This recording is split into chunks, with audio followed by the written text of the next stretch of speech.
So there seems to be a lot of hubbub online where people are going, hey, these slipcovers, these hard case releases, these deluxe box sets. You may think they're going to be worth a lot of money. You may think that they're going to be worth, in fact, major cash, but they're going to be worthless. And when I say people, I'm really referring to one person, because there's like a YouTube channel called like AJ's like Movie Place. I don't know. And I'm just going off the top of my head, but a common AJ name would probably be something like Albert Jambe. So Albert Jambe goes on and on about how, oh, well, I bought all these comic books thinking they were going to be worth major cash. And then it turned out nobody wanted them. And they were worthless, and I lost my butt on every single purchase. And all of you guys going around touting about how in 2 to 4 years, stuff's going to be worth so much money and I'm going to get so rich. You're going to get burned just like I did. That's what he says. But there's a few factors Mr. Jambe isn't even considering. First off, the dude's not even from America. He's from like a third world country, probably Australia, probably New Zealand, maybe, UK. And if we know anything about UK or Australia or New Zealand, these are small island countries. You could literally walk from one end to the other in about an hour, and you've seen everything the country has to offer.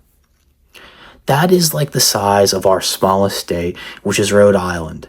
Do people talk about Rhode Island when they talk about America? No. They think it's too small to even count as anything. And that's how I feel about these third world countries. So, who cares what this dude has to say? No, duh, your ancient third world country comic books weren't worth any money. Okay?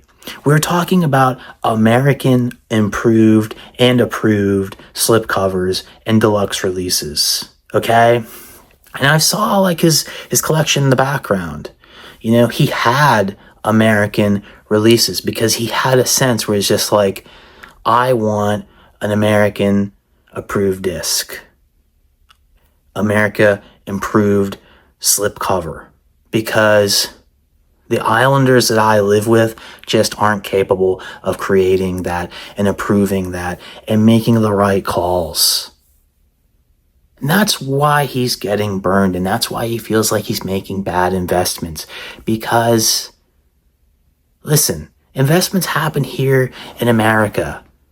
They don't happen everywhere else. We take stuff from other countries and we make them sellable.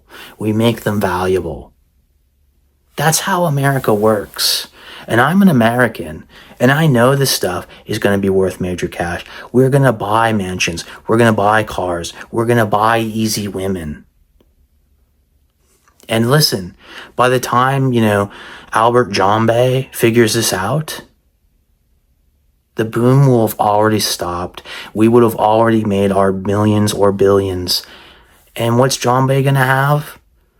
A bunch of movies that instead of being worth, probably $8,000 per slipcover, $10,000 per, deluxe box, probably going to be worth like a couple $100 each. And he's going to feel like a fool that he didn't listen to my advice, that he isn't taking my clues and writing down what I'm saying. Because this is the future of everything. This is the next great investment. This is crypto. This is where you need to be. Forget comics, forget vinyl, forget books. This is where it's at.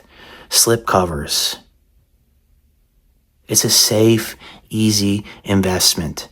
And acting like this stuff isn't going to be worth money, it makes you sound cool today, makes you sound like you think you know what you're talking about, but instead, all us in the community do is we look at you and we shrug and we just feel sad and we want to give you a hug and just say, keep slipping.